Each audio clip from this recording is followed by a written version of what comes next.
La noche cubrió la hacienda San Jerónimo con un manto pesado. En un viejo almacén, donde solo la penumbra se atrevía a entrar, dos siluetas se movían con una eficiencia macabra. Un grito ahogado, el crujido de la soga al tensarse, y después el silencio, roto solo por el vaivén lento de un cuerpo suspendido en el aire. Dicen que algunas casas guardan más que historia entre sus muros de piedra, guardan secretos, sombras y el eco de destinos sellados. ¿Qué tipo de horror silencioso puede gestarse en la opulencia de una hacienda colonial? ¿Y qué precio se paga cuando la pureza del honor se tiñe de sangre? Antes de que nos adentremos en este relato de sombras, cuéntanos en los comentarios, ¿desde qué rincón del mundo nos acompañas hoy? Adéntrense con nosotros en el Guanajuato de 1807, donde una historia de venganza y tragedia aguarda ser desenterrada. El primer aliento de la primavera de 1807 sobre los campos de Guanajuato traía consigo una mezcla de polvo y promesas de cosecha. Pero en la hacienda San Jerónimo el aire se sentía denso, cargado de una historia que los muros de caliza guardaban con celo.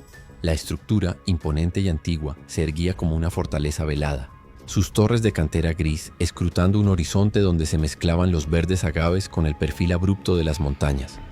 Los patios interiores, vastos y empedrados, resonaban con el murmullo constante de una fuente central, sus chorros de agua cristalina rompiendo el silencio que a menudo se posaba sobre el lugar. Naranjos y limoneros, cargados de frutos maduros, esparcían un perfume embriagador que, sin embargo, no lograba disipar la atmósfera de opresión que se percibía más allá de la belleza superficial. Más allá de los jardines meticulosamente mantenidos y las fachadas ornamentadas, se extendían hectáreas de cultivo que al atardecer se teñían de tonos ocres y dorados. Los caminos de tierra batida, serpenteantes y polvorientos, conducían hacia las bocaminas de plata, profundas heridas en la tierra que vomitaron la riqueza que sostuvo el esplendor de la hacienda. Era un dominio vasto, un microcosmos de poder y jerarquía, donde la vida se regía por un orden inmutable, dictado por el hombre que lo poseía todo. El coronel Rodrigo de la Cruz, a sus 52 años, era la personificación de esa autoridad. Su figura recia se movía por los corredores techados bajo los arcos de piedra, con una prestancia que no admitía cuestionamientos. Sus botas de cuero, pulcras y brillantes, golpeaban las losas con un sonido seco, un ritmo que los sirvientes reconocían y ante el cual el silencio se hacía aún más profundo. Llevaba el uniforme militar incluso dentro de los linderos de su propiedad, un gesto que subrayaba su control absoluto. La barba, ya canosa, enmarcaba un rostro curtido por el sol y una expresión que rara vez se suavizaba. Se sabía que su fortuna no solo procedía de la plata de sus minas, sino también del esfuerzo incansable de la mano de obra esclavizada que poblaba sus tierras. Su mirada, una mezcla de astucia y frialdad, examinaba cada rincón de su hacienda como si calibrara el valor de cada piedra, de cada alma.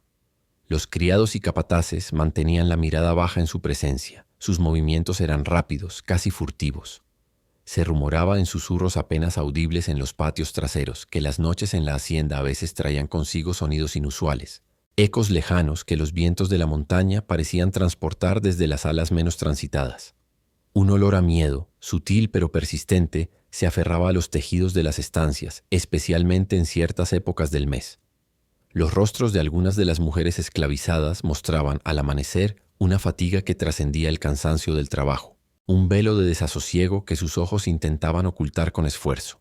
Eran, para el coronel, propiedades más, objetos de su voluntad, cuyo destino estaba atado a sus caprichos. Por su parte, doña Gabriela de la Cruz, 22 años menor que su esposo, se desplazaba por los salones de la hacienda con una dignidad casi etérea. Su herencia aristocrática, arraigada en las viejas costumbres de la Ciudad de México, se manifestaba en cada uno de sus gestos, medidos y contenidos. El matrimonio con el coronel había sido una alianza de conveniencia, un pacto entre estirpes para mantener la pureza de la sangre y la concentración de las propiedades. Entre ellos, el amor era un concepto ajeno a la fría realidad de su convivencia. Las palabras intercambiadas eran siempre formales, los gestos de afecto inexistentes. Doña Gabriela se refugiaba en los intrincados bordados de su bastidor y en las largas horas que pasaba en la capilla privada de la hacienda. Un rosario de cuentas oscuras, casi gastadas por el uso constante, era una extensión de su mano, y sus labios murmuraban plegarias en voz baja, un ritual ininterrumpido que parecía ser su único consuelo. La humillación, un veneno lento y silencioso, se había arraigado profundamente en el alma de doña Gabriela. Las miradas furtivas de las otras damas de sociedad en la misa de los domingos en Guanajuato, los susurros apagados que llegaban a sus oídos a través de las redes de la servidumbre, le recordaban la pública deshonra de su situación. Su dignidad, pieza angular de su existencia como dama de linaje, se sentía desmoronarse bajo el peso de los hábitos de su esposo. Para ella, la pureza de su hogar, la santidad de su matrimonio y, más importante aún, la inocencia de sus hijos, estaban bajo asedio. Una interpretación distorsionada de la fe se había apoderado de su mente, donde el sufrimiento de las mujeres esclavizadas por su marido no era visto como una tragedia, sino como una tentación diabólica que amenazaba con corromper a su propia familia. Los 3 vástagos del coronel y doña Gabriela crecían dentro de los muros de la hacienda, cada uno a su manera, ajenos a la profundidad de los conflictos que consumían a sus padres. Fernando, el primogénito, contaba 12 años, y su porte ya denotaba la altivez que heredaría de su progenitor. Sus pasos firmes y decididos replicaban el eco de los de su padre. En su mirada, una chispa de arrogancia se encendía al observar a los sirvientes, una precoz asimilación de la autoridad que el apellido de la Cruz confería. Mariana, de 9 años, era la imagen de la devoción. Pasaba gran parte de sus días junto a su madre, sus manos pequeñas expertas en el arte del bordado, sus ojos concentrados en los hilos de seda que daban vida a las telas. Su presencia en la capilla, arrodillada junto a doña Gabriela, era una estampa recurrente, un reflejo de la piedad que le era inculcada. El más pequeño, Rafael, de apenas 5 años, era una ráfaga de inocencia, sus risas resonando en los patios mientras perseguía mariposas o jugaba con los perros. Su mundo era el de la niñez, un refugio contra las sombras que se extendían por los pasillos de la hacienda. Las institutrices y las amas de leche eran las guardianas de su inocencia, manteniendo a los niños en una burbuja, lejos de las salas de la propiedad donde los ecos de la crueldad eran más palpables. En los barracones de adobe, al extremo de la hacienda, donde el polvo se levantaba con cada brisa y el sol castigaba sin piedad, vivían las esclavas. 7 mujeres, cada una con una historia no contada, ligadas por el destino a la voluntad del coronel. Xochitl, con apenas 16 años, era la más joven. Su figura delgada y sus ojos grandes revelaban una inocencia aún no del todo perdida, aunque la resignación ya marcaba sus gestos. Citlali, de 19, se movía con la celeridad que el trabajo exigía, sus trenzas oscuras balanceándose al ritmo de sus tareas en la cocina. Itzel, de 21 años, poseía una quietud en sus movimientos, casi una sombra, sus manos expertas en el tejido de petates. Nayeli, de 23, mostraba una seriedad que no se correspondía con su edad. Sus ojos rara vez se elevaban para mirar directamente. Amoxtli, de 25, era una presencia silenciosa en los campos de cultivo, su voz casi nunca escuchada. Tlali, de 28, la más fuerte de las jóvenes, cargaba con la pesada labor de moler el maíz, sus músculos tensos bajo la tela de su blusa. Y Kuali, la mayor, con 30 años, poseía una sabiduría taciturna, sus rasgos marcados por años de trabajo y sufrimiento. El nombre de Kuali evocaba un recuerdo amargo entre las esclavas, una lección aprendida con dolor, que selló cualquier atisbo de rebelión. Tiempo atrás, Kuali había osado manifestar una objeción a una de las demandas del coronel. No hubo palabras que se alzaran en defensa, solo un silencio expectante de los demás esclavos que presenciaron el evento. La orden del coronel había sido concisa, brutal. Esteban y Joaquín, los capataces, hombres de complexión recia y lealtad implacable al señor de la hacienda, la habían inmovilizado con una fuerza que no dejaba lugar a la resistencia. Bajo el sol abrasador del mediodía, frente a la mirada de los demás, 20 azotes de cuero habían descendido sobre su espalda desnuda. Cada golpe, un chasquido seco que cortaba el aire y el silencio, arrancaba un jadeo contenido de Kuali, aunque no un grito. Los testigos recordaban el rastro de sangre que se dibujaba sobre su piel y el silencio sepulcral que siguió a la punición, un silencio que se extendía mucho después de que el coronel se retirara. Las cicatrices de aquella paliza, líneas blanquecinas y abultadas sobre su espalda, eran un testimonio mudo de la autoridad del coronel y una advertencia constante para todas. Desde ese día, la mirada de Kuali, aunque sumisa en apariencia, guardaba un fuego helado, una cicatriz más allá de la piel. Su voz se volvió aún más rara, sus gestos más contenidos, pero el eco de los azotes parecía resonar en el aire cada vez que el coronel pasaba cerca. Con cada día que transcurría en aquella primavera de 1807, la figura de doña Gabriela parecía tensarse, como una cuerda a punto de romperse. Sus oraciones en la capilla se volvieron más largas, el murmullo de sus labios más rápido, casi febril. Sus paseos por los jardines, antes un acto de evasión, ahora parecían tener un propósito oculto. Sus ojos, antes perdidos en la nada, ahora se posaban en las figuras de las esclavas, una a una, con una intensidad que no pasaba desapercibida para quienes la observaban desde la distancia. La compasión había sido devorada por la vergüenza y el fanatismo, transformando a aquellas mujeres en las encarnaciones de la impureza, demonios que habían invadido su hogar. Se la veía caminar con una nueva determinación, sus manos apretando el rosario con una fuerza inusual. La frialdad de su expresión se había endurecido, sus labios apretados en una línea fina. Los sirvientes notaron su reclusión, sus pedidos de silencio. En la soledad de sus aposentos, bajo la luz tenue de una vela, doña Gabriela se sumergía en sus oraciones, pidiendo una fuerza que iba más allá de la devoción habitual. Los susurros que escapaban de sus labios no eran solo ruegos, sino también una silenciosa y pervertida plegaria por una justicia divina, una purificación forzada que en su mente restauraría la santidad de su casa y protegería a sus hijos de la mancha que percibía. El aire de la hacienda parecía vibrar con una tensión apenas perceptible, un preludio silencioso a los eventos que se avecinaban. La sombra de la hacienda San Jerónimo, con sus promesas de horror, estaba a punto de descender por completo. El tiempo en la hacienda San Jerónimo parecía medirse ahora no por el sol que surcaba el cielo, sino por la creciente quietud que se instalaba en sus corredores y patios. Doña Gabriela de la Cruz, cuya figura se había vuelto más espectral en su delgadez, se movía por la casa principal con un propósito inflexible. Sus días se consumían en una rutina que se había transformado en un ritual. Se la veía en la capilla, arrodillada sobre el frío mármol, su rosario de cuentas pulidas por el uso incesante. Los rezos, antes murmullos de resignación, eran ahora súplicas intensas, casi peticiones vehementes, que resonaban con un tono monocorde en la penumbra de la pequeña iglesia. La luz de las velas que la acompañaban en sus vigilias nocturnas proyectaba sombras alargadas y danzarinas en las paredes. Y a veces, por las rendijas de la puerta de madera tallada, los criados percibían un tenue resplandor, horas después de que el resto de la hacienda se sumiera en el sueño. Durante el día, su presencia se hacía sentir en las zonas menos visibles de la hacienda. Se la observó en varias ocasiones recorrer los pasadizos de servicio, los patios traseros que conectaban las cocinas con los almacenes, e incluso se detuvo en el viejo granero, un edificio de piedra robusta y vigas expuestas que rara vez se usaba. Sus ojos recorrían las estructuras, como si midiera espacios, evaluara distancias y probara la solidez de las construcciones. Los pocos sirvientes que la encontraban en esos recorridos la veían con el ceño fruncido, su mirada ausente, como si su mente estuviera lejos, ensamblando un complicado rompecabezas. Se detuvo en los umbrales, examinó cerraduras, el grosor de las puertas. Su rostro, pálido y tenso, reflejaba una concentración profunda, una resolución que no admitía dudas. Cada una de estas acciones, cada observación, parecía ser un hilo más en la urdimbre de un plan que se gestaba en el silencio de su alma.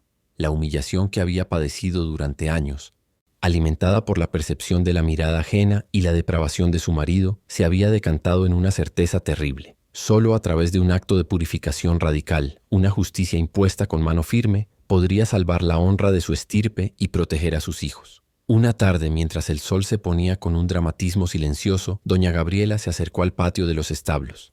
El aroma a heno y a caballo mojado se mezclaba con el de la tierra recién regada. Esteban y Joaquín, los capataces, terminaban de preparar a un grupo de caballos para la jornada siguiente. Sus figuras, robustas y de apariencia ruda, se movían con la destreza que les daban años de trabajo físico. Doña Gabriela no los llamó directamente, sino que se detuvo bajo el arco de una antigua arquería, donde la luz de la tarde ya se estaba desvaneciendo en sombras. Su presencia inesperada en ese lugar y a esa hora hizo que los hombres se percataran de ella. Al verla, se apresuraron a terminar sus tareas y se acercaron con la deferencia que por rango le debían. Manteniendo una distancia prudente, la dama hizo un gesto con la mano, indicándoles que la siguieran a un rincón más apartado, oculto a las miradas de otros peones que aún trabajaban en el perímetro. En la penumbra creciente, doña Gabriela se mantuvo erguida. Los capataces se detuvieron frente a ella, sus rostros curtidos y serios, con una mezcla de curiosidad y cautela. La dama no alzó la voz. Sus palabras fueron bajas, apenas audibles, perdidas entre el canto de los grillos que empezaba a adueñarse de la noche. Se vio que su mano, de dedos finos y pálidos, extrajo de los pliegues de su vestido una pequeña bolsa de terciopelo. El sonido tenue del metal al chocar en su interior se dejó escuchar. Esteban y Joaquín observaron el objeto con una fijeza que no disimulaba el interés. Unas palabras más, ininteligibles para un observador externo, se intercambiaron. Luego, doña Gabriela hizo un leve movimiento con la cabeza, una dirección imperceptible, que pareció invocar un recuerdo lejano. Los hombres asintieron. Sus miradas se cruzaron por un instante. Un entendimiento tácito se selló entre ellos. La deuda, antigua y latente, había sido invocada, y el oro, tangible y presente, era un nuevo eslabón en esa cadena. Los capataces se retiraron, sus pasos más lentos, sus rostros ahora con una expresión de grave complicidad. Doña Gabriela se mantuvo inmóvil un momento más antes de regresar a la casa principal, su figura perdiéndose en la creciente oscuridad. La oportunidad para ejecutar el plan que se había gestado en su alma se manifestó en una mañana de abril, bajo un cielo de un azul intenso.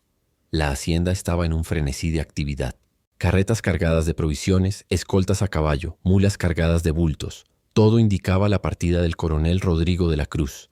Con su uniforme militar impecable, su voz de mando resonando en el patio principal, el coronel supervisaba personalmente los preparativos. Se le escuchó impartir órdenes a sus capataces sobre los asuntos que debía resolver en Guanajuato. Encuentros con comerciantes y autoridades locales. La expedición no sería breve. Se estimaba que su ausencia de la hacienda se extendería por al menos 3 días, un tiempo suficiente para que los asuntos importantes en la ciudad se resolvieran y para que él visitara algunas de sus minas más alejadas. Doña Gabriela permaneció en el umbral de la casa principal, observando la partida con una serenidad que parecía forzada, casi antinatural. Sus ojos, aunque fijos en la comitiva que se alejaba, no revelaban emoción alguna. Un velo de inexpresividad cubría su rostro. Cuando el último jinete y la nube de polvo se perdieron en el camino principal, se giró hacia la institutriz de los niños, que esperaba a su lado con una aprehensión apenas disimulada. Las palabras de doña Gabriela fueron pronunciadas con una calma que contrastaba con la firmeza de su tono. La institutriz asintió con una presteza que denotaba su acostumbrada obediencia. Poco después, se dispuso una carreta más pequeña en el patio trasero. Mariana, con su vestido claro y su cabello pulcramente peinado, se despidió con una pequeña reverencia a su madre, sus ojos grandes reflejando la curiosidad infantil por el viaje. El pequeño Rafael, de apenas 5 años, un remolino de energía y juegos, saludó con la mano, ajeno a la atmósfera de grave expectación que se había adueñado de la casa. Fernando, el primogénito, mantuvo una postura erguida, su mirada ya mostrando el incipiente desdén que había aprendido de su padre. Observó el exterior de la casa con una displicencia que imitaba la del coronel, como si las despedidas fueran actos menores y prescindibles. La carreta se puso en marcha, llevando a los niños y a la institutriz hacia la casa de unos tíos en la ciudad. Doña Gabriela había insistido en esta visita, argumentando que necesitaba una quietud absoluta, un silencio ininterrumpido en la hacienda para entregarse por completo a sus oraciones y a sus profundas reflexiones espirituales. Con la partida del coronel y los niños, la vastedad de la hacienda San Jerónimo pareció encogerse sobre sí misma. Un silencio inusual, un silencio que no era natural, se apoderó de los corredores y salones. Los pocos sirvientes que quedaban en la casa principal se movían con una cautela exagerada, susurrando entre ellos, sus miradas furtivas buscando respuestas en los rostros de sus compañeros.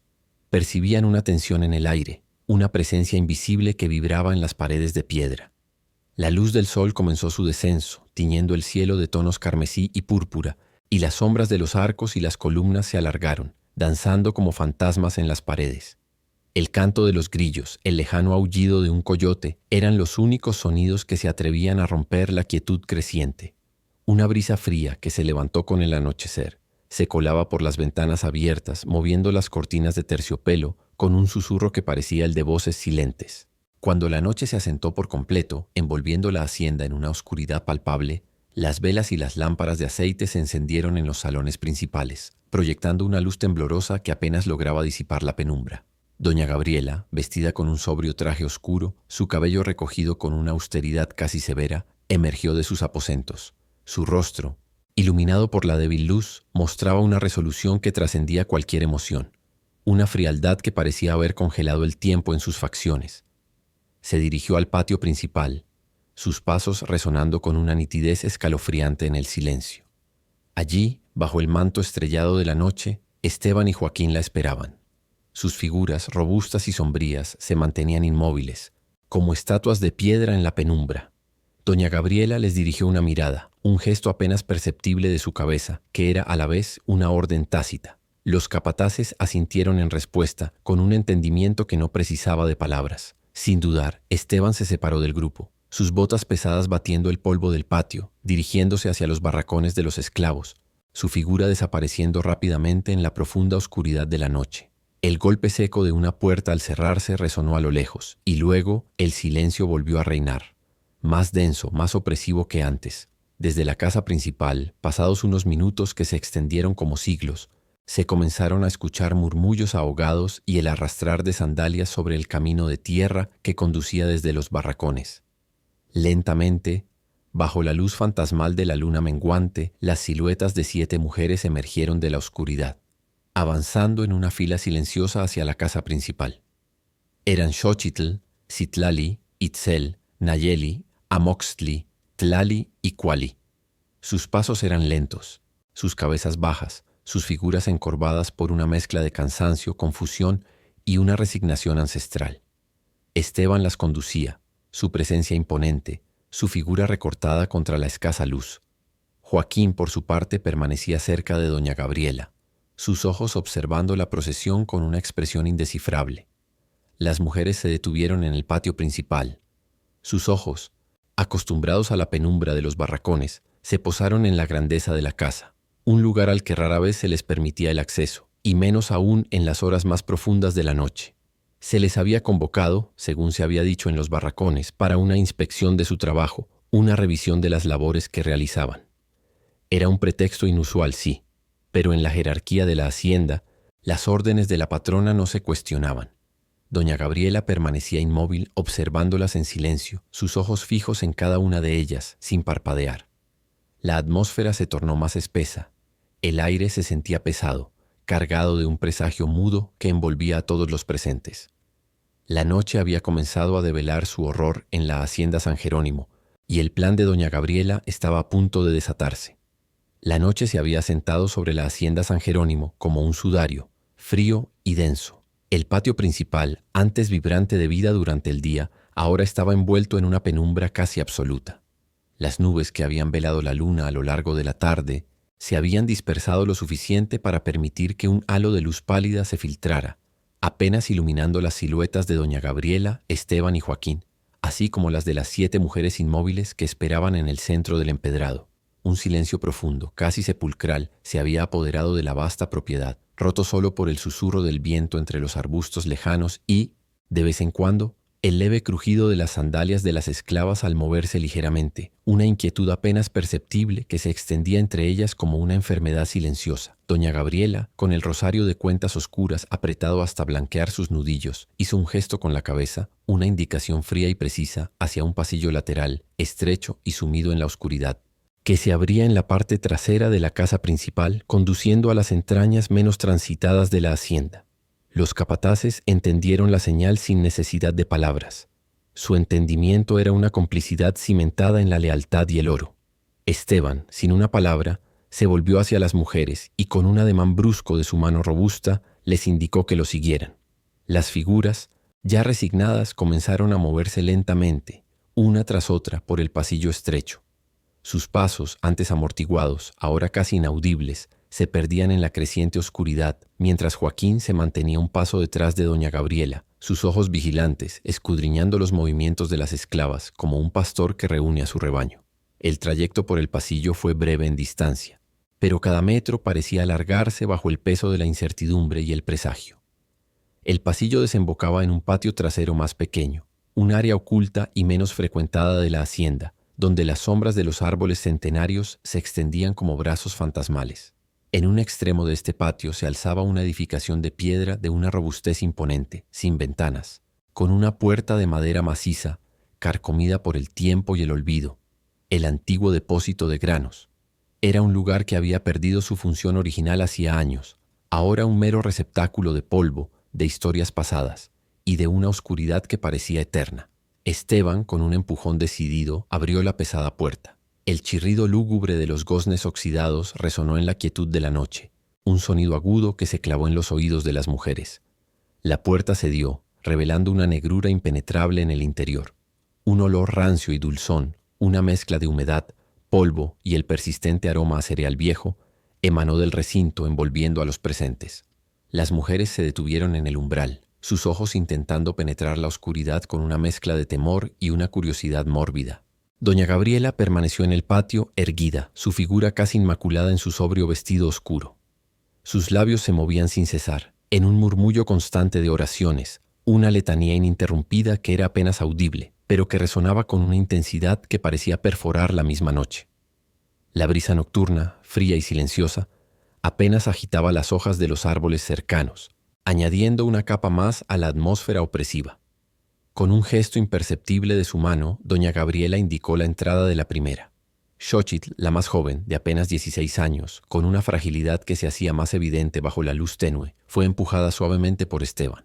La joven dio un paso vacilante hacia el interior de la oscuridad. El pretexto de la inspección aún resonaba en sus oídos, una débil excusa que se desvanecía ante la pesadez del ambiente y el silencio ominoso de la noche. Una vez dentro, la penumbra del depósito era casi total, solo rota por la escasa luz que se filtraba por la puerta abierta y una rendija en el techo, revelando las siluetas de las vigas de madera expuestas en el techo, robustas y antiguas, como un esqueleto gigante. Los ojos de Xochitl se movieron frenéticamente en la oscuridad, intentando discernir su entorno, comprender lo que sucedía. De repente, las manos fuertes y callosas de Esteban la agarraron por los brazos con una fuerza inesperada, una presa de hierro que la inmovilizó al instante. Xochitl intentó girar la cabeza, sus ojos agrandados por el pavor, buscando una respuesta, un escape. Pero Joaquín, quien había seguido a Esteban al interior del depósito, se movió con una agilidad sorprendente. Una cuerda de cáñamo, gruesa y áspera, apareció en sus manos. Con un movimiento rápido y eficiente, la pasó alrededor del cuello de Xochitl. El nudo se apretó con la destreza fría y calculadora de quien ha atado ganado o bultos pesados durante toda una vida. No hubo tiempo para un grito. La acción fue tan veloz y precisa que el sonido que emergió de la garganta de Xochitl fue un jadeo ahogado, un suspiro de terror que se perdió en la densidad del aire, un último intento desesperado por respirar. Esteban y Joaquín, con un esfuerzo coordinado y brutal, la levantaron del suelo. El cuerpo de Xochitl se elevó en el aire, sus pies descalzos pataleando frenéticamente por unos segundos desesperados, buscando un apoyo que ya no existía, un suelo que se había desvanecido bajo ella. La cuerda chirrió tensa bajo el peso. El sonido de su lucha, el leve crujido de las vigas bajo el nuevo peso y el jadeo estrangulado de la joven fueron los únicos ruidos en la quietud mortal del depósito. Doña Gabriela, de pie en el umbral, observó la escena con una fijeza gélida. Su rosario se apretaba con tal fuerza que las cuentas se clavaban dolorosamente en su palma. Sus labios se movían sin cesar, murmurando oraciones en un tono apenas audible, una letanía ininterrumpida que parecía bendecir el horror que se desplegaba ante sus ojos. El balanceo de Xochitl se hizo más débil, más lento. Poco a poco, los pataleos cesaron. El cuerpo, ahora inerte, quedó suspendido, balanceándose suavemente con un movimiento pendular que se atenuaba con cada instante, una sombra lúgubre que se sumaba a la penumbra. Esteban y Joaquín se retiraron del cuerpo de Xochitl, dejando la cuerda tensa, su tarea cumplida. Sus rostros, bajo la escasa luz que se filtraba, no mostraban emoción alguna. Sus movimientos eran puramente funcionales, desprovistos de cualquier indicio de humanidad o arrepentimiento. Joaquín regresó a la puerta del depósito, donde las otras 6 mujeres esperaban, sus rostros tensos, sus ojos fijos en la negrura de la entrada. Una mezcla de terror y comprensión se apoderaba de ellas. La ausencia de Xochitl, la extraña quietud que emanaba del interior y el silencio que de vez en cuando se rompía por un crujido imperceptible de las vigas, comenzaban a infundir un pavor sordo entre ellas, un miedo que se extendía desde la primera de la fila hasta la última. Doña Gabriela hizo una nueva señal, un movimiento de cabeza apenas perceptible que era, sin embargo, una orden inquebrantable. Citlali, de 19 años, fue la siguiente en ser empujada hacia la entrada por Esteban. Sus ojos grandes reflejaban una mezcla de confusión y terror cuando la oscuridad la envolvió por completo. Un instante después, las manos de Esteban la sujetaron con la misma rapidez brutal que a Xochitl. La cuerda apareció de nuevo, el nudo se apretó y Citlali fue levantada. Un forcejeo desesperado, más vigoroso que el de Xochitl, resonó en el depósito. Sus pies golpearon el aire con una fuerza ciega, y un gemido ahogado se escapó de su boca, silenciado rápidamente por la tensión de la cuerda. Los capataces mantuvieron sus cuerpos tensos, sus músculos abultándose bajo la tela de sus camisas, con una eficiencia fría, hasta que el movimiento cesó y Citlali se unió a la sombra de Xochitl, su cuerpo inerte balanceándose en el aire, un segundo péndulo en la penumbra. Doña Gabriela no parpadeó. Sus oraciones no cesaron, sino que parecían intensificarse, su voz apenas un susurro ininterrumpido. La secuencia se repitió con una frialdad mecánica y deshumanizada. Itzel, de 21 años, entró con una mirada perdida, como si ya supiera su destino, una aceptación fatalista que se había apoderado de su expresión. Sus manos intentaron aferrarse a algo invisible en el aire, un último instinto de supervivencia que fue rápidamente sofocado por la fuerza combinada de los dos hombres. Sus ojos se abrieron en un último aliento de vida. Luego se quedaron fijos, vidriosos, en la negrura de las vigas, como si buscaran una respuesta en la oscuridad. Después le tocó el turno a Nayeli, de 23 años. Un breve temblor recorrió su cuerpo al cruzar el umbral. Sus labios se movieron en un intento mudo de súplica, o quizás de una última plegaria, pero el miedo ya había paralizado su voluntad. La soga la recibió con la misma implacable precisión. Su lucha fue breve, un último espasmo de vida que se extinguió rápidamente, dejando su cuerpo colgado en la quietud. Amoxtli, de 25 años, entró con una resignación que parecía ancestral, como si cargara con el peso de generaciones de sufrimiento. Había observado a sus compañeras desaparecer una por una en la oscuridad. Había escuchado los ruidos amortiguados, y la certeza de lo que ocurría había pesado sobre ella con una fuerza abrumadora. Sus ojos se cerraron un instante antes de que la cuerda la apresara, como si deseara que la oscuridad final fuera absoluta. Su cuerpo, al ser levantado, apenas se agitó, como si la vida ya la hubiera abandonado antes de que la soga la reclamara. Luego Tlali, de 28 años, la más fuerte de las jóvenes, con una complexión más robusta que las demás. Entró con una tensión palpable en sus músculos, una última chispa de resistencia en su mirada, un desafío mudo. Pero los capataces eran dos y ella estaba sola, desarmada y acorralada en la oscuridad del depósito. Sus manos intentaron aferrarse a los brazos de Esteban, un último intento desesperado por liberarse. Un gemido ronco se escapó de su garganta, pero su fuerza no fue suficiente para los dos hombres. La cuerda se apretó, y Tlali, después de un forcejeo violento pero inútil, se unió a las otras, su cuerpo pesando en la cuerda, un eslabón más en la cadena de sombras que pendía del techo. Con cada ejecución, los movimientos de Esteban y Joaquín se volvían más fluidos, más coordinados, como si estuvieran perfeccionando un macabro ballet. No había pausas, no había dudas, solo la eficiencia brutal de su tarea. La luz de la luna, ahora más clara al disiparse por completo las nubes, proyectaba sus sombras deformes en las paredes del depósito, mientras 6 cuerpos se balanceaban suavemente en la penumbra, siluetas grotescas contra el fondo oscuro. Doña Gabriela permanecía en el umbral, su rostro iluminado por la débil luz de una lámpara que un criado había encendido y colocado cerca de la puerta del depósito, arrojando un resplandor amarillento sobre la escena. Sus ojos no se apartaban de la macabra procesión, fijos, desprovistos de emoción, observando cada detalle. Su rosario, ya casi invisible en el puño cerrado, se movía rítmicamente al compás de sus oraciones ininterrumpidas. Su mente, retorcida por la humillación y el fanatismo, interpretaba cada cuerpo suspendido como una ofrenda sagrada, una purificación necesaria para restaurar el honor de su casa y proteger a sus hijos de una contaminación que ella percibía como real y amenazante. En ese rúbrico depósito de granos, bajo el silencio de la noche guanajuatense, la fe se había entrelazado con la barbarie, en una escena de horror silencioso y metódico que se grabaría en los muros de la hacienda San Jerónimo para siempre. La penumbra en el viejo depósito de granos de la hacienda San Jerónimo se había espesado casi palpable, envolviendo los cuerpos suspendidos en un silencio macabro. 6 figuras inertes oscilaban levemente de las robustas vigas de madera, siluetas grotescas apenas distinguibles bajo el escaso fulgor que se colaba por la puerta abierta y una rendija en el techo. El olor rancio a humedad y cereal viejo se mezclaba ahora con un hedor metálico y dulzón, casi imperceptible, que se aferraba al aire. Doña Gabriela permanecía en el umbral, su figura rígida, el rosario apretado en sus manos hasta que los nudillos se tornaron blancos. Sus labios seguían murmurando oraciones, una letanía incesante que parecía bendecir el horror que se desplegaba ante sus ojos. Esteban y Joaquín, con sus cuerpos tensos y el cansancio evidente en sus movimientos, aguardaban, sus ojos fijos en la última de las mujeres. Kuali, de 30 años, con el peso de una vida de adversidades grabada en su rostro, fue la última en ser empujada hacia el umbral de la negrura. Sus pasos, al cruzar la línea que separaba la semioscuridad del patio de la oscuridad total del depósito, fueron más lentos, más cautelosos que los de sus compañeras. Sus ojos, acostumbrados a la penumbra y a leer las señales del peligro, se abrieron con una agudeza repentina. El olor rancio, el silencio opresivo y la forma antinatural en que la luz de la luna se reflejaba en las sombras al fondo del cuarto compusieron en su mente un cuadro que la golpeó con la fuerza de una revelación.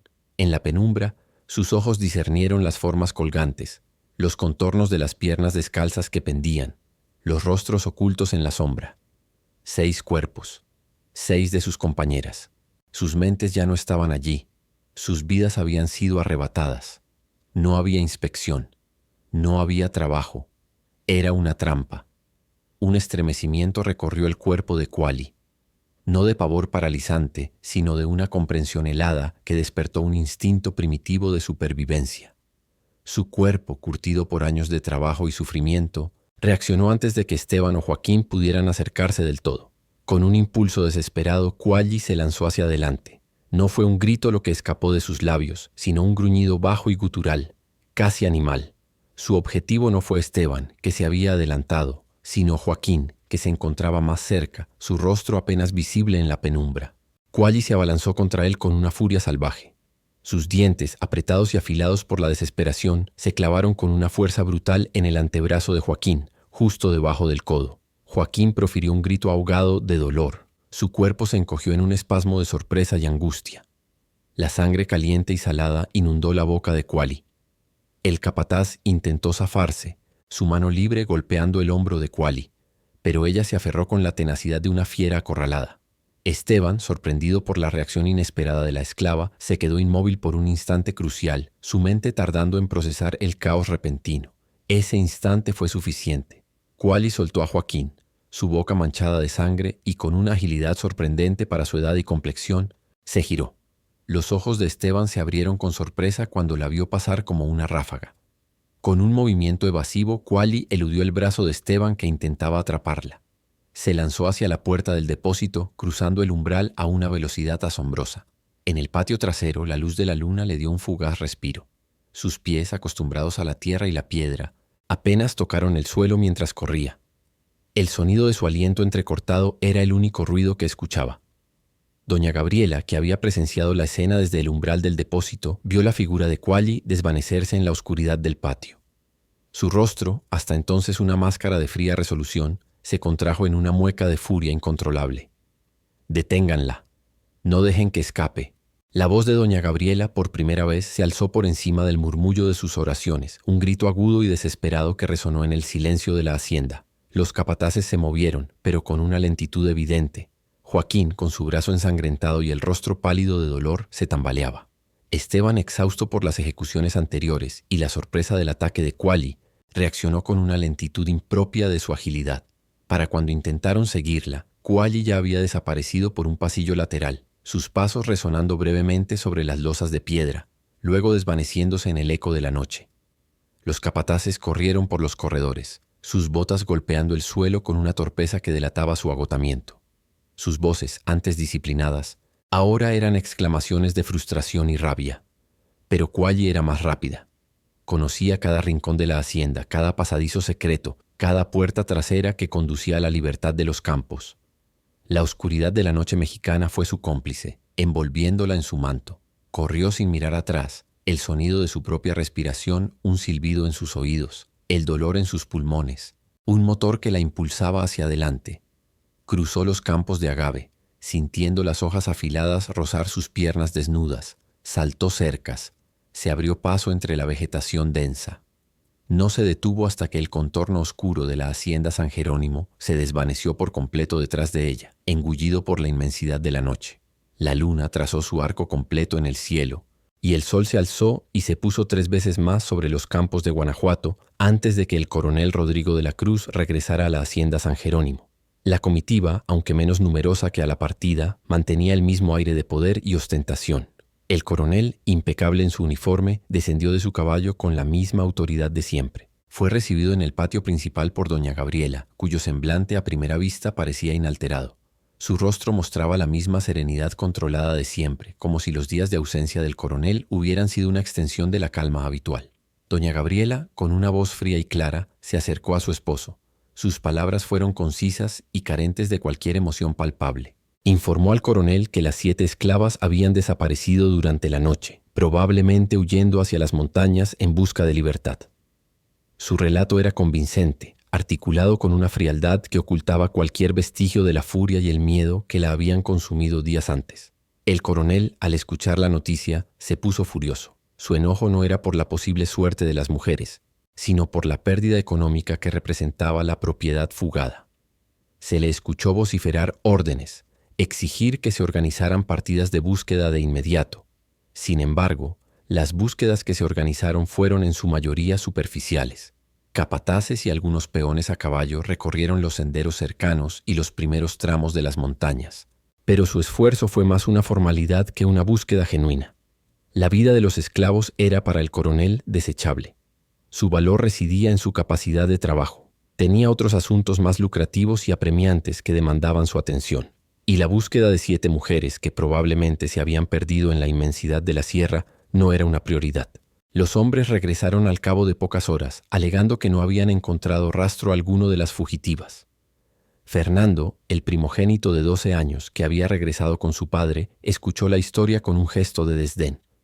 Se le oyó comentar, con una voz que imitaba la arrogancia de su padre, sobre la ingratitud de los esclavos, que siempre escapaban a pesar de la buena vida que se les daba. Mientras la hacienda San Jerónimo volvía a su rutina, con la ausencia de las esclavas oficialmente atribuida a una fuga, un macabro secreto permanecía enterrado en lo profundo de la tierra. Doña Gabriela, Esteban y Joaquín, bajo el manto de las horas más oscuras de la noche, se habían encargado de la tarea. En un área remota de la propiedad, un terreno desigual y cubierto de maleza, lejos de los caminos principales y de la vista de cualquier peón, habían excavado una fosa común. Uno por uno, los cuerpos inertes de Xochitl, Citlali, Itzel, Nayeli, Amoxtli y Tlali fueron trasladados y depositados en la tierra fría. El trabajo fue silencioso y arduo. La tierra fue removida con sigilo, las palas golpeando el suelo con un sonido amortiguado. Una vez que la fosa estuvo llena, la tierra fue compactada y cubierta con maleza y rocas, borrando cualquier rastro. Aquel lugar, anónimo y olvidado, sería, años después, el cimiento sobre el cual se construiría un nuevo granero, su estructura de madera y piedra levantada sobre un secreto que nadie, salvo los 3, conocía. Mientras tanto, Kuayi no había huido a las montañas lejanas, ni a la libertad de otras poblaciones. Se había escondido en una cueva cercana, una pequeña hendidura en la roca, oculta por la densa vegetación de un barranco que bordeaba la propiedad. Durante semanas, su existencia se había reducido a la supervivencia más elemental. Se alimentaba de raíces amargas que desenterraba con sus uñas, de pequeños insectos y de cualquier animalillo que lograba atrapar con sus manos.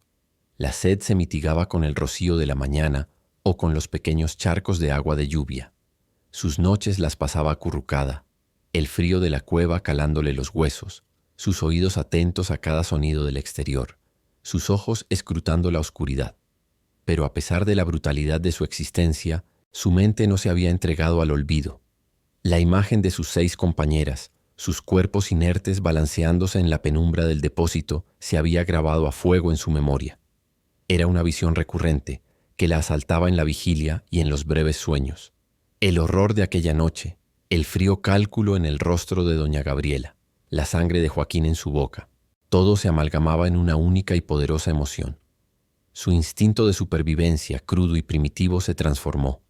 Ya no se trataba solo de permanecer con vida. Era algo más. Era un propósito singular y terrible que ardió en su interior como un fuego lento. La venganza. Y su objetivo claro y definido no era el coronel, quien había ordenado innumerables crueldades, ni los capataces que habían ejecutado la masacre. Era doña Gabriela de la Cruz, la mujer que con un rosario en sus manos y la fe en sus labios había ordenado la muerte de sus hermanas. Kuayi se convirtió en una sombra expectante, acechando, esperando el momento preciso para atacar. La noche había caído sobre la hacienda San Jerónimo con la fuerza de una maldición, traída por una tormenta violenta que azotaba los tejados de teja y golpeaba los muros de piedra con ráfagas de viento y lluvia torrencial. Los cielos de Guanajuato se habían abierto, vomitando una furia desatada que resonaba con truenos retumbantes, haciendo que los viejos cimientos de la casa vibraran. Los relámpagos intermitentes rasgaban la oscuridad, iluminando por instantes los patios inundados y las copas agitadas de los árboles, creando una atmósfera de caos y desolación. Era una noche donde incluso el diablo parecía ocultarse. Bajo el amparo de esta furia natural, una sombra se movía con sigilo metódico. Quali, la última de las esclavas, aquella que había escapado de la muerte en el depósito de granos, había guardado el momento propicio. Sus semanas en la cueva cercana, alimentándose de raíces y con el recuerdo de sus compañeras suspendidas como un fuego helado en su mente, la habían transformado. Su cuerpo, antes marcado por el trabajo forzado, ahora parecía más esquelético, pero cada músculo se movía con una determinación férrea. Sus ojos, profundos y oscuros, ardían con un propósito singular y primitivo: venganza. Conocía la hacienda como la palma de su mano. Cada pasadizo de servicio, cada puerta trasera, cada rincón olvidado. Se deslizó por los campos de agave, ahora convertidos en un lodazal, sintiendo el frío de la lluvia calar hasta los huesos. Pero su cuerpo no sentía ya el dolor, solo la urgencia de su misión. Utilizó un acceso lateral, una puerta de servicio que conectaba la cocina con los patios traseros. Un punto de entrada que, en medio de la tormenta, estaba asegurado con una simple tranca. La cerradura se dio con un leve crujido que se perdió en el estruendo de los truenos. Se movió por los corredores de servicio, sus pies descalzos apenas produciendo ruido en las losas mojadas. El viento aullaba por las rendijas, y la lluvia golpeaba con fuerza los ventanales, enmascarando cualquier sonido que pudiera haber delatado su presencia. Los pocos criados que quedaban en la casa principal se habían refugiado en sus cuartos, intentando dormir en medio de la tormenta, o se mantenían cerca de las cocinas, donde el calor de las brasas ofrecía un mínimo consuelo. Los niños, Fernando, Mariana y Rafael, dormían profundamente en el ala opuesta de la casa, su sueño interrumpido solo por los truenos que sacudían la propiedad. Quali se dirigió con paso firme pero silencioso hacia los aposentos de doña Gabriela. Sabía que a esas horas la señora de la casa solía retirarse a sus oraciones finales del día. La puerta de los aposentos de doña Gabriela estaba entornada. Un halo de luz tenue se filtraba por la abertura. Quali se detuvo en el umbral, su figura enjuta y empapada fundiéndose con las sombras del corredor. Al interior, doña Gabriela se encontraba arrodillada junto a su cama, su figura frágil bajo la luz parpadeante de una vela. Sus labios se movían en un murmullo incesante de oraciones, sus manos juntas, el rosario de ébano apretado entre sus dedos. Su rostro, pálido y demacrado, parecía reflejar una extraña serenidad, una paz obtenida a través de la purificación que ella creía haber logrado. Lo que ocurrió en ese cuarto jamás fue del todo esclarecido por los testigos que llegaron después. De repente, el silencio piadoso de la habitación se rompió con un alarido agudo y desesperado. Los gritos de doña Gabriela, desgarradores y llenos de terror, resonaron por los corredores de piedra de la hacienda, perforando el estruendo de la tormenta.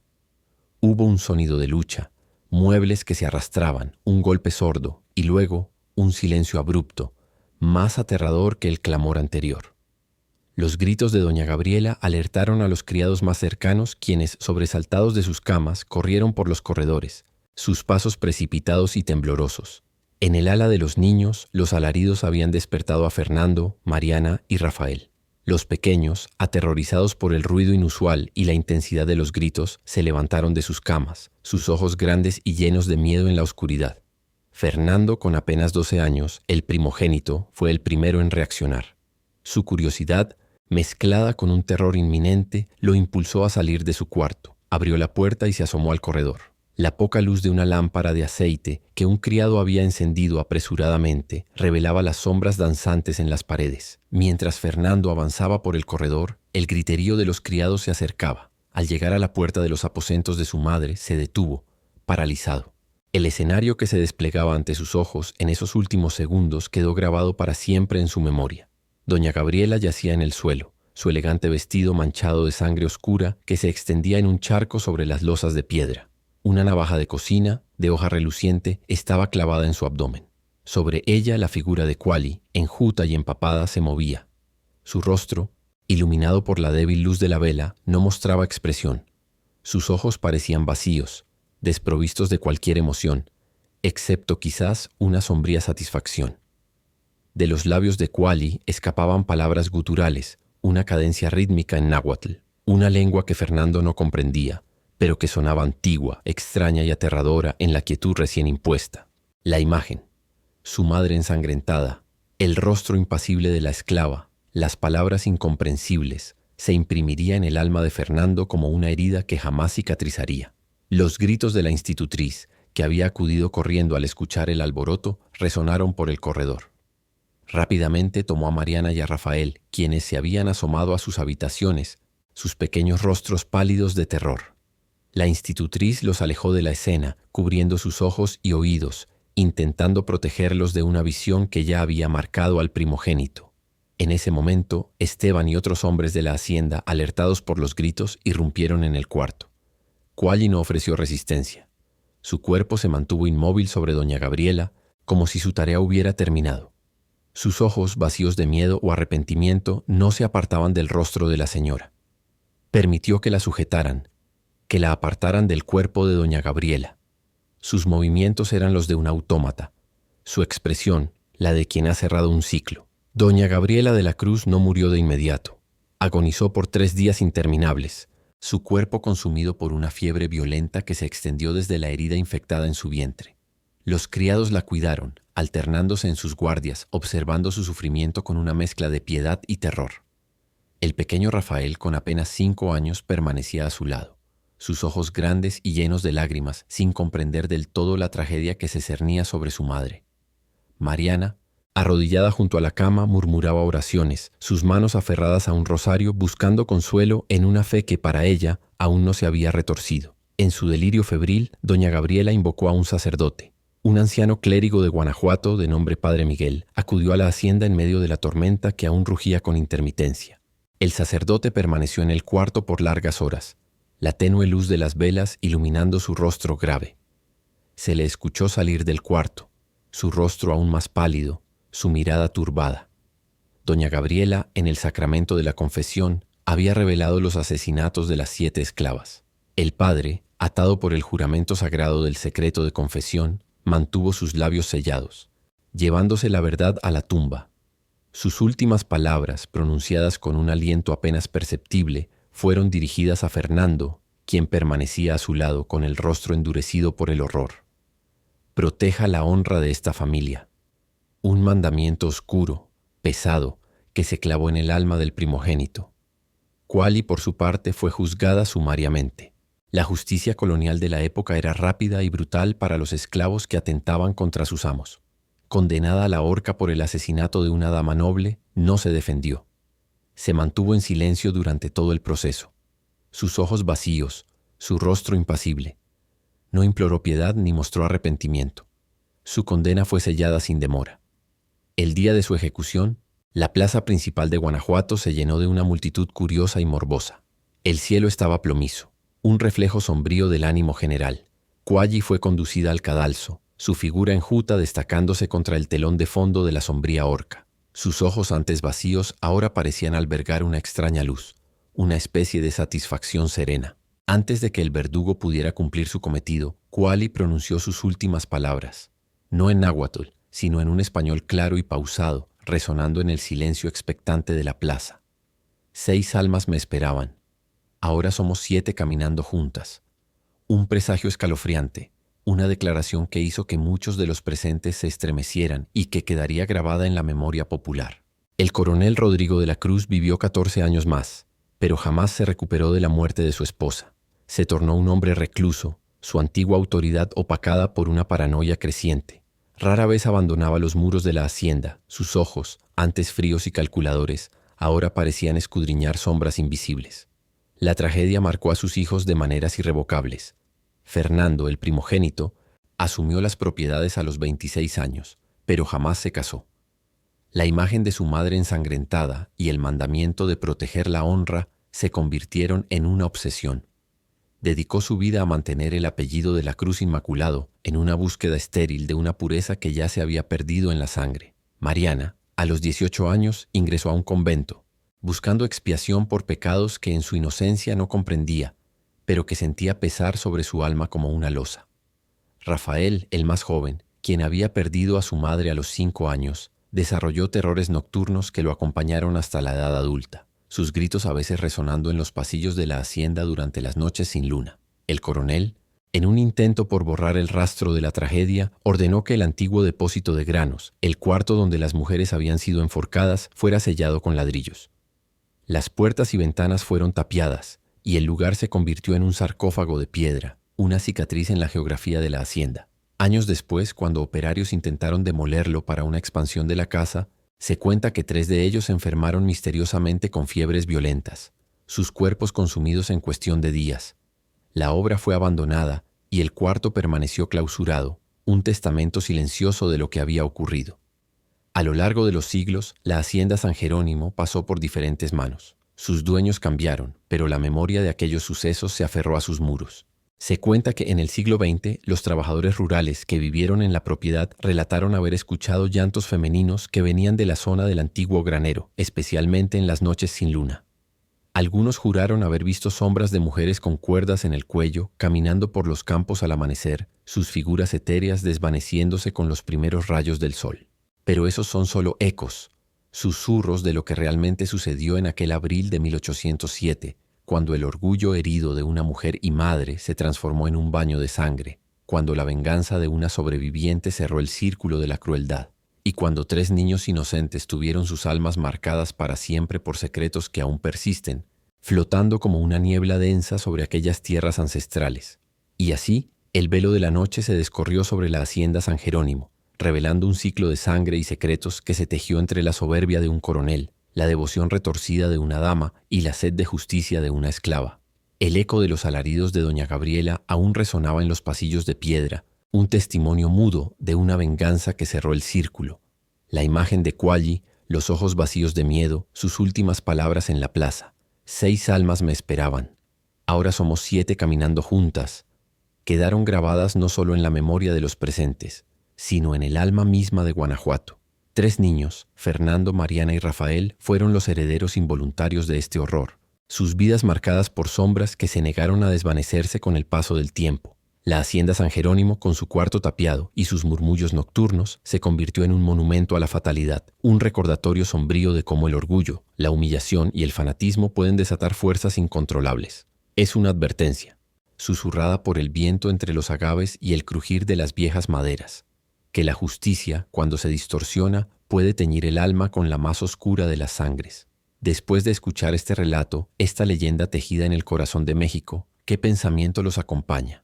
¿Creen que hay fantasmas que en realidad son ecos de nuestras propias acciones, condenados a repetir el ciclo de lo vivido?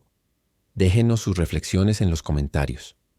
Si este viaje a las profundidades de la historia y el horror ha resonado en ustedes, los invitamos a explorar otros misterios ocultos en nuestro canal. No olviden darle me gusta a este video y suscribirse a Sombras de la Servidumbre para que ninguna de estas historias se pierda en el olvido.